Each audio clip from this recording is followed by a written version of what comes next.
back to Cooking with Aubrey. Today we are going to learn how to cut butternut squash. Then I'm gonna roast it. But mostly this video is just to learn how to cut the butternut squash, but then I gotta do something with it. So I'm gonna roast it. So let's get started.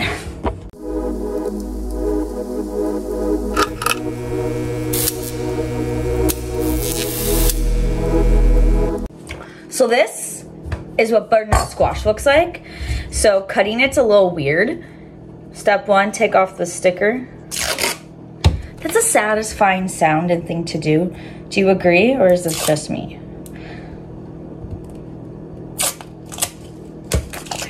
So what we're gonna do is we're gonna cut them like right here, so that way it will be easier to take off the peels. So first thing you want to do is to cut off the stem.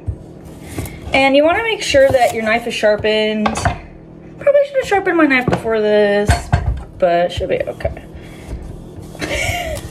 Butternut squash is a little bit tougher to cut through, but not nearly as bad as spaghetti squash. All right, I'm gonna change the camera angle for you guys. Oh wait, but first I'll just show you this right here. So you see where it's curved right here? So we're gonna wanna cut it like right here. Obviously, okay, you can see butternut squash is a little wonky. So that's okay. Just get it as best as you can.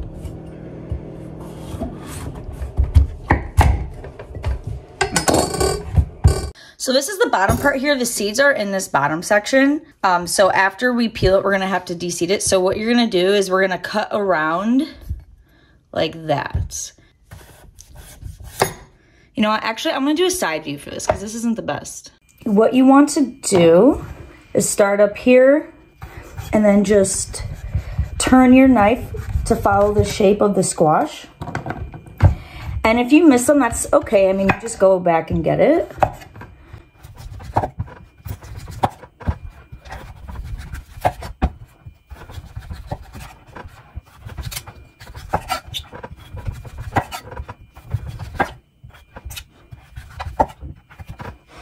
All right, so as you can see, I got all of it. Usually there's still some little bit left. Okay, cool. So we don't need that. Right. Now you want to cut it in half so we can get the seeds out. And then this is what it looks like on the inside. Ooh, that looks kind of cool. So you just want to scrape out the seeds with a spoon. It's if you kind of scrape the spoon up against the edges, I don't know, you just get them out.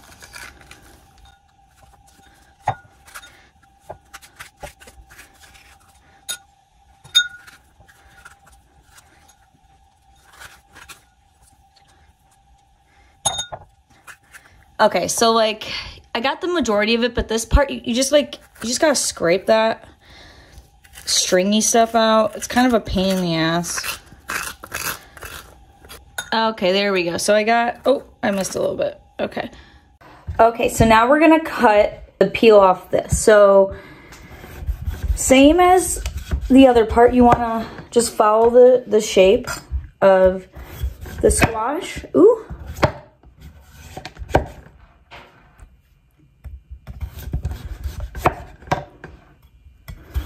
And this one, because it's more straight, is typically a little bit easier to do. But as you can see, it does get kind of wonky here. So it's not always like completely straight. And you want to do your best just to have the knife follow the shape. I mean, it's hard with like a bigger knife like this to kind of go along with the contour of food sometimes, especially when it's really like thick like this. So if you ended up taking off a little bit more than you want to, that's okay. Just try not to do it too much. So you see this light yellow part right here? I want to get rid of that because that's going to be a little bit more bitter. There we go. Okay, so now we're going to cut it. So how do I want to cut this? Yeah, that's fine. So I'm just going to cut it right down the middle. This one doesn't have any seeds on the top part here. And then I'm gonna cut it like this. Here, let's just go back to a side view. Sorry, guys. All right, I'm just trying to figure out what's the best angle for you guys. Oh, this is tough. Maybe I shouldn't have done it this way. Okay. I was gonna do like, so normally I just cut potatoes like that's what I was gonna do, but that was too tough, so I'm just gonna do this instead. Now, of course, you just cut whatever size that you'd like. So I cut it into like 3 layers, and now I'm gonna go the other way.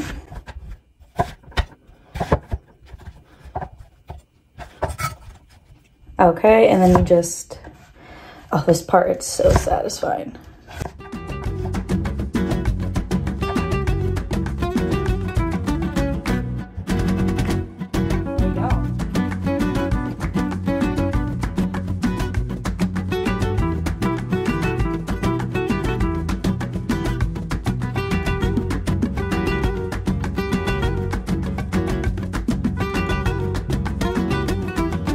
Okay, so now we have the bottom part that we de-seeded. So this, you know, it's hollow, so you don't have to do as much. So you can do that. And then I cut following the shape of this because of the thickness. I want it all to be close to the same size as possible.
Okay, so now that everything is all cut up, I've got the oven preheated at 375.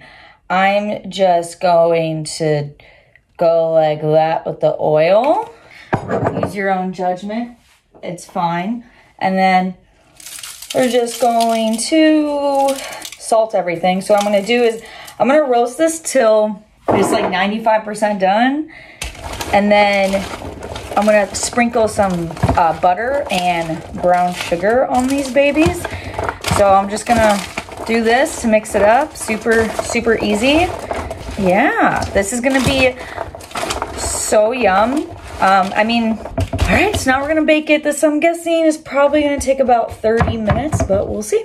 Oh, also, if your hands turn orange, I wash my hands a bit, but if your hands turn orange, you get kind of like this waxy feeling on it, and it's kind of hard to get off. That's normal. It's weird, but it's normal. Okay, so it's been in the oven at 375 for 30 minutes. It is, I think it's actually like done now, I want to say. No, yeah, it's like 95% done, which is why I wanted. I'm just gonna take butter. This is like, I don't know, half a stick of butter. We're gonna just do that. And then I've got some brown sugar here, and we're just gonna sprinkle it over. Use as much or as little as you want. And this is gonna be delish. Butternut squash is like naturally like kind of sweet, so it works perfect for this type of dish. I'm just gonna go ahead and mix it around. And then I turned up the oven to 410 degrees, just because I want the sugar to glaze over a little bit. I'm actually gonna turn up, ooh, a piece of foil. I'm actually gonna turn the oven up a little bit more to like 425. That'll be better. The squash just came out of the oven. I wish I would have added more brown sugar. It would have glazed a little bit better, but that's okay. It still tasted. Okay, so let's give this a try. It's good. I wish I would have added a bit more of that brown sugar. It could be a little bit sweeter, but honestly, I don't mind it. It's not that bad. This is still really good. If there's anything you don't know how to cut, or you wish you knew how to cut, comment down below, and I'll cut it up for you. Anyway, you guys have an amazing rest of your day, and I will see you next time. Bye, guys.